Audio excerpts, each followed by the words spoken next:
On today's Locked On Thunder podcast, we're going to dive into the Oklahoma City Thunder getting an overtime win over the Chicago Bulls, and Billy Donovan, SGA, finds his way to 30 points. Kenny Hustle has his best game of the year. Josh Giddey takes over overtime, in the Thunder coming together a bit as a young team. We'll talk about the lessons learned on today's Locked On Thunder podcast on the Locked On Podcast Network, your team every day. You are Locked On Thunder, your daily Oklahoma City Thunder podcast. Part of the Locked On Podcast Network, your team every day.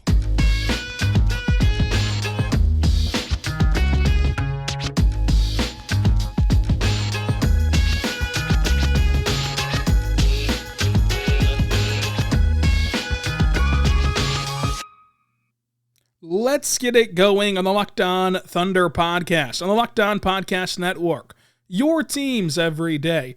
I am your host, media member, and editor-in-chief over at ThunderousIntentions.com, Rylan Stiles. You can follow me on Twitter at Rylan_Stiles. Follow the show on Twitter at LOThunderPod. Email the show, LOThunderPod@gmail.com.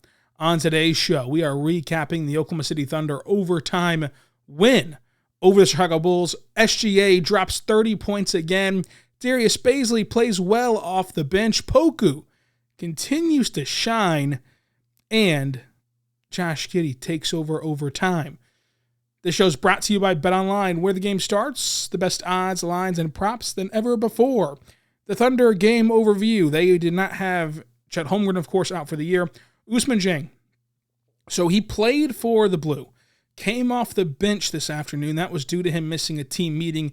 Head coach Cameron Woods told me that he missed the team meeting, so it was standard protocol to have him come off the bench for the Blue. Then after the Blue game, he got recalled by the Thunder, and so then I asked Mark about recalling him, and Mark said that playing for the Blue was about getting mileage on the car, and he was really explaining how Ousmane just needed opportunity and needed a pathway to minutes and heavy minutes and consistent minutes each night in a non-pressurized situation.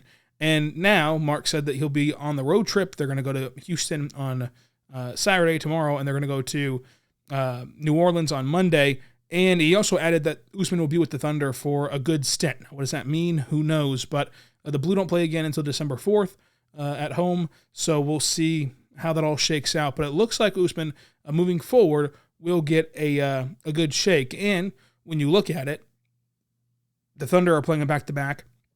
Granted, he's also on a back-to-back. He didn't play in the nightcap, but he did play at 12 o'clock for the Blue. Played, I want to say, around 25, 30 minutes for the Blue in that afternoon cap. So he's still on a back-to-back as well, but he could see some time tomorrow against Houston. Lindy Waters was out. He played for the Blue as well. So did Jalen Williams. And then remember, Mike Muscala's out for about a week or so with a fractured pinky. Lonzo Ball out for the Bulls, and then Dragic, of course, was questionable. Upgraded from questionable to from doubtful to questionable. I don't think he played. The Thunder starters were SGA, Josh Giddey, Lou Dort, Jalen Williams, Aleksej Pokusevski. Thunder minute starters, 5 most minute getters were SGA, Josh Giddey, Lou Dort, Kenny Hustle also among the 5 minute getters as well. This game was yet another game where SGA got it going. He scored 12 points in the first quarter. It looked like he loved attacking Alex Caruso, even broke him off for what would have been a huge highlight reel, but the shot was missed, so it will be forgotten in Thunder history and Thunder lore, but it was a great move to break down Alex Caruso. And then he just found a way to 30 points. The 12-point first quarter helps, but he continued to shoot inefficiently as he has kind of all week. He got to 30 points really by getting to the free throw line, 14 of 15 in this game. Got MVP chance at the free throw line, sealed the game at the free throw line as well. 7 assists, 8 rebounds, a block, 1 turnover, 40 minutes of work.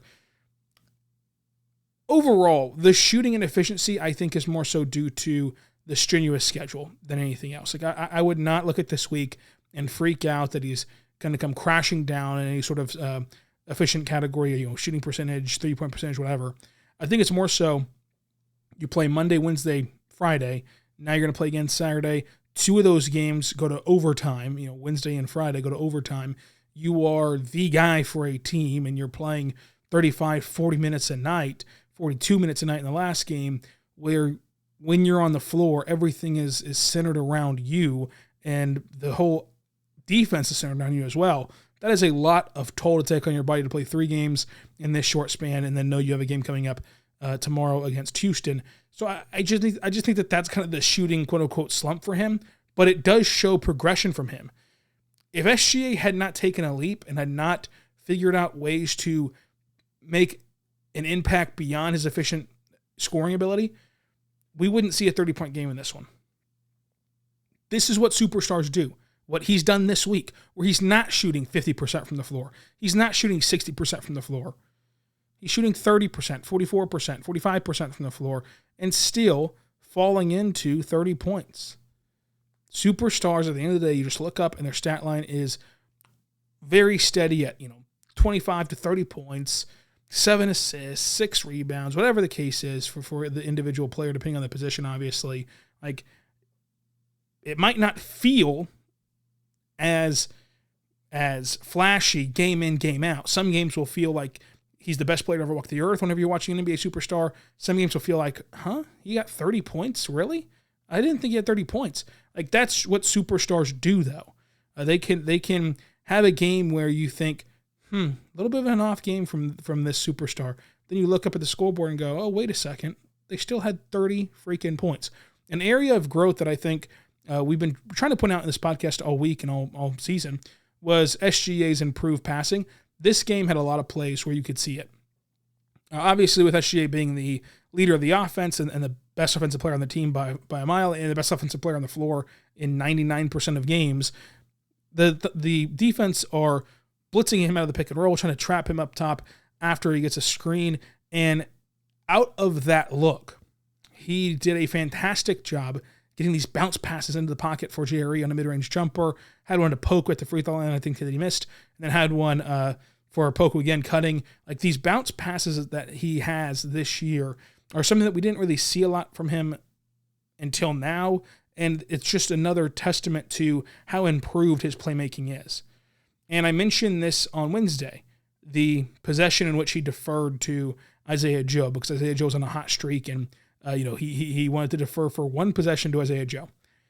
In overtime, whenever SGA still hasn't locked up that 30-point game yet, right? He didn't lock up that 30-point game till the end of the game free throws, whenever he officially iced the game. Still had not locked up the 30-point game yet, so that was still a carrot out there selfishly in the individual column for him. And of course, he wants to be the guy that ends this kind of short losing streak and gets the Thunder to close out an overtime game. Obviously, he wants to do that as the max player, as the upcoming all-star, as the newborn superstar, as the MVP caliber player he's playing as this year.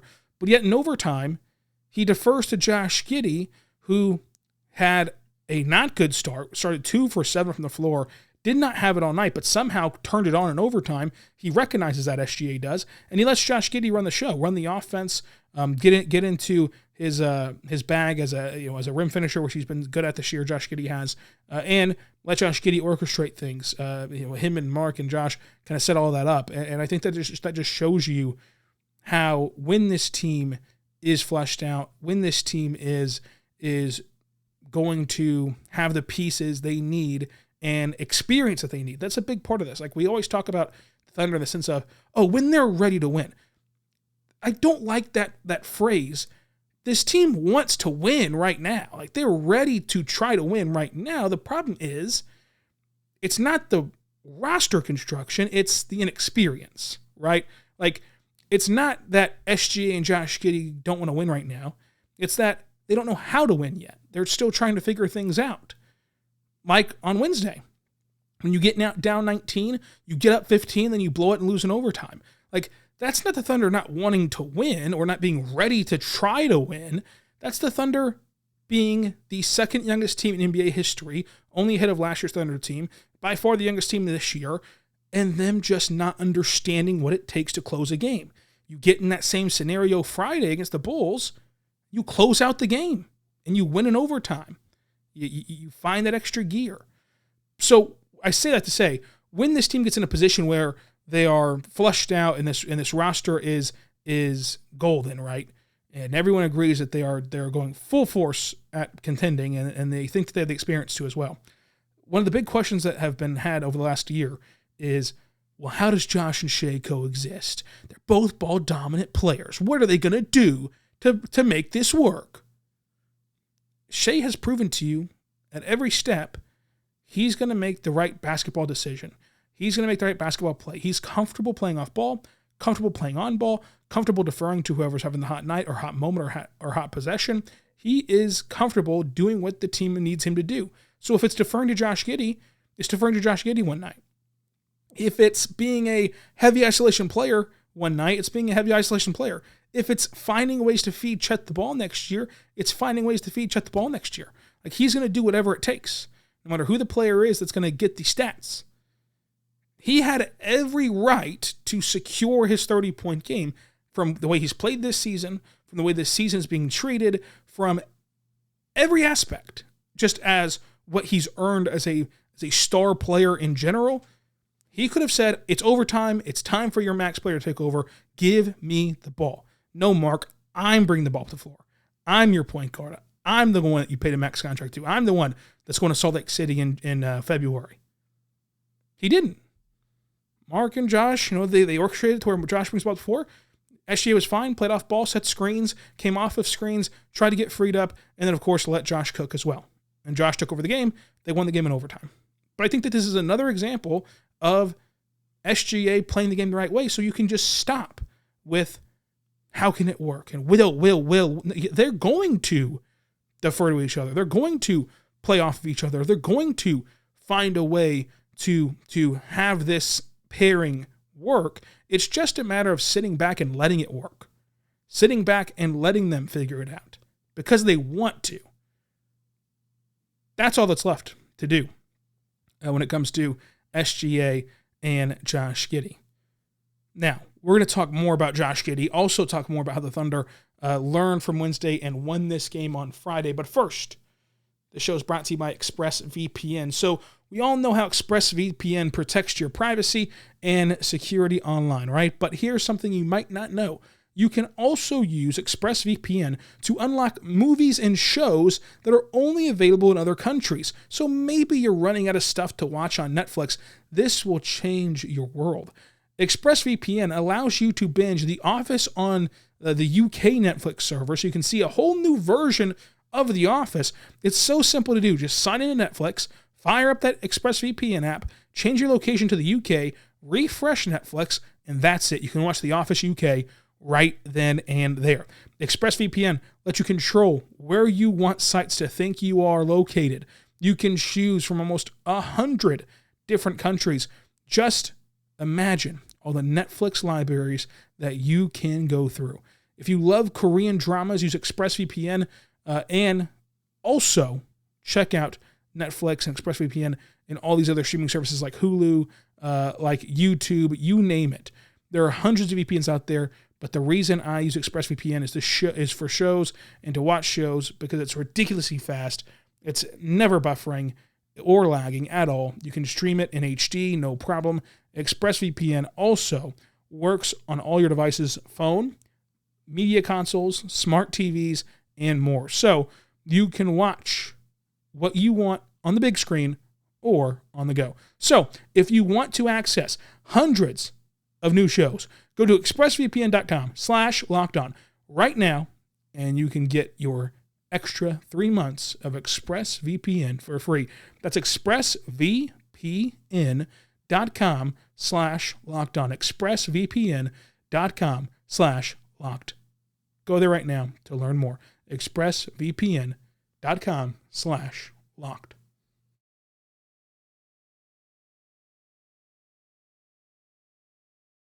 We are back on the Locked On Thunder podcast, on the Locked On Podcast Network, your teams every day. I am your host, Rylan Stiles. You can follow me on Twitter at Rylan_Stiles. Follow the show on Twitter at LOThunderPod. Email the show, LOThunderPod@gmail.com. On today's show, brought to you by BetOnline, we are here for you, talking Thunder basketball and talking about the Thunder getting this big win in overtime over the Bulls. I want to talk Poku real quick. Poku, 15 points, 6 rebounds, 2 assists, a block, a steal, 46% from the floor, 1 for 3 from 3. Had that self-pass third quarter buzzer beater, which was electric. electric. I think that the only overarching statement to make for Poku this game, this was a game in which you could physically see, if you go back and watch it, if you're looking for it, how the game has slowed down for Poku. He's more patient. He's more comfortable with the ball in his hands. When he gets the ball in his hands, he's not just freaking out, right? He's not just throwing up a shot or wide-eyed and looking for the next pass to make or trying to do too much. Like when he gets the ball, it's like he's taking a breath and he's just figuring out the next option. He's not in a hurry to do something. It's just slowed down for him. He's just more comfortable, and that's what you want to see from him. Darius Bazley off the bench also was great. 17 points, 77% from the floor, 2 for 4 from 3. He started out 2 for 2 in the corner, 3 rebounds, 2 blocks, fantastic defense. And Bazley's big thing has been the inconsistency, right? When he plays like this, when he plays aggressive, he does good. He plays well. The one possession that he did not play aggressive in this game was his worst possession. It was whenever he get the ball in the mid-range around the low block and he's on Caruso, and he looks at Caruso and goes, should I try to back him down, you think? Okay. Turns his body to go back down Caruso, looks one more time at Caruso and goes, never mind, and throws the ball to the Bulls bench, which is on the opposite side of the court. But that indecisiveness of not just taking advantage of the mouse in the house, that stuff is where Bazley gets in trouble. When Bazley is doing things pronto, when he's doing things in a hurry, he's fine. He's perfect. He's incredible when he's doing things in a hurry because he can play that great defense and he can play his role on offense. He can get you tough buckets. He can get you those aggressive slams. He had one of his better slam dunks in this game as well. But it's finding that, not even balance, just that consistency of how many times a year can he do this? Can he do this more often than not? Can he do this more? Can he stack these games upon each other? But going back to Josh Giddey. Josh Giddey absolutely took over in overtime. He started out 2 for 7. He ends 5 for 13, 38%. Racked up points in overtime, got 10 points. He had 9 assists, 13 rebounds, almost a triple-double. Had a block. He had the game-saving rebound. Game-clinching, I should say, rebound. 5 turnovers. This is what I think is happening with Josh Giddey. I think he is just pressing. He had an electric rookie season where he set records and he dazzled fans and he made all-rookie team. The NBA, as he admitted, has adjusted to him. They've thrown their counterpunch, and he's trying so desperately hard to throw his counterpunch that he's leaving himself wide open for another punch, right? He's compounding the problems. He's missing a shot and then getting frustrated with himself. He's having a turnover, then instead of just snapping and clearing and moving forward, he's letting that hanging himself down as well. Like, he is just trying to get it all back. You hear it all the time whenever teams are trying to come back. Like, there's no 4-point shot, so don't worry about getting it all back. There's no 20-point shot in this comeback. Chip away and chip away. And he's not necessarily chipping away game to game. Each game, he's starting out the same way. Each game, it looks like he's starting out trying to get off on the right foot, trying to prove to himself and to everyone else that he is a good basketball player. It doesn't work initially. Then he turns it on in the second half whenever he calms down and just lets the game kind of come to him. And so it's just finding a way, I think, to get Josh Giddey grounded. That's a lot of liberties I've taken and leaps I've taken to get to that assumption, but that's just what it looks like from the outside looking in about Josh Giddey and the way he's playing, because it's still in there. Like, he's still playing, and fantastic. He had just jaw-dropping passes. Especially the ball fake to Poku to lead to a easy dump down to Kendrick Williams for an easy 2, which of course helped them prolong the game and eventually win the game tonight. Like, he's still doing all those little bitty things, just like a couple days ago, getting a triple-double in the Garden and having the SNY crew just freak out about how good he is. Like, it's still in there. He's still that caliber of player that you saw last year. He's even better this year, I think. Like, if you go look, he's a better rim finisher this year. He's a better ball handler this year than he was last year. He's a better defender this year than he was last year. Like, he's doing all these things better. It's not all meshing at the same time to be as eye-catching.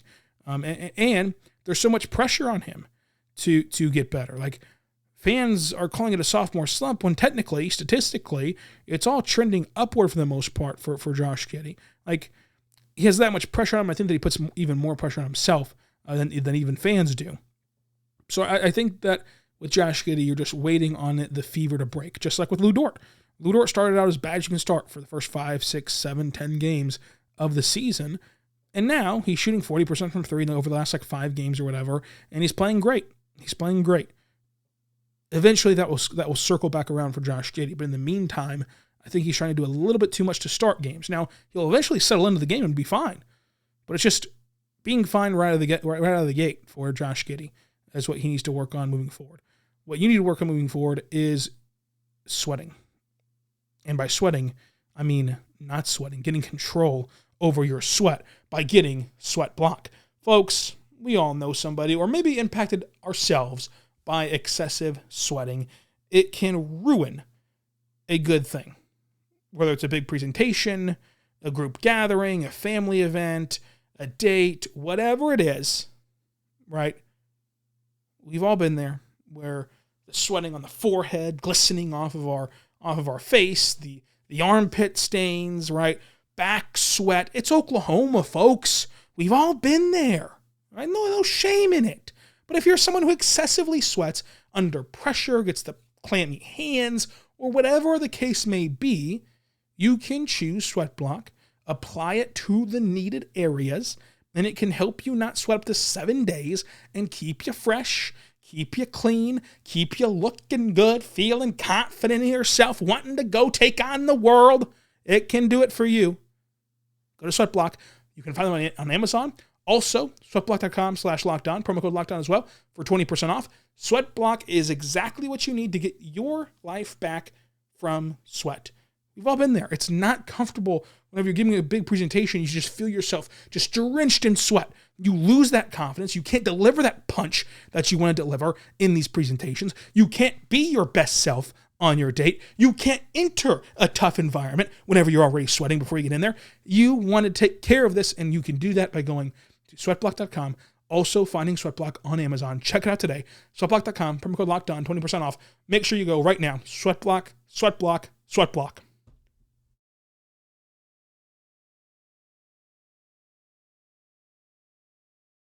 We are back on the Lockdown Thunder podcast, on the Lockdown Podcast Network. Your teams every day.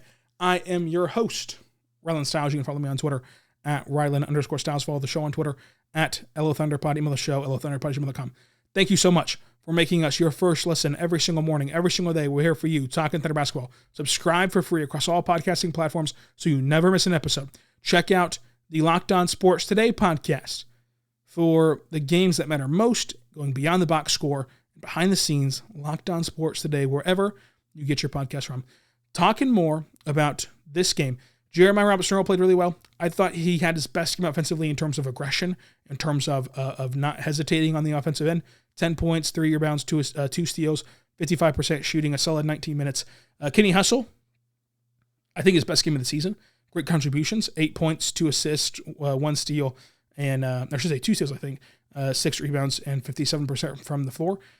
It's not a jaw-dropping stat line, but if you watched him play his role for these lineups as a kind of a glue guy in these certain lineups, and especially trying to help the Thunder survive the non-SGA minutes, he did a really good job in that feat as well. So great job for Kenny Hustle.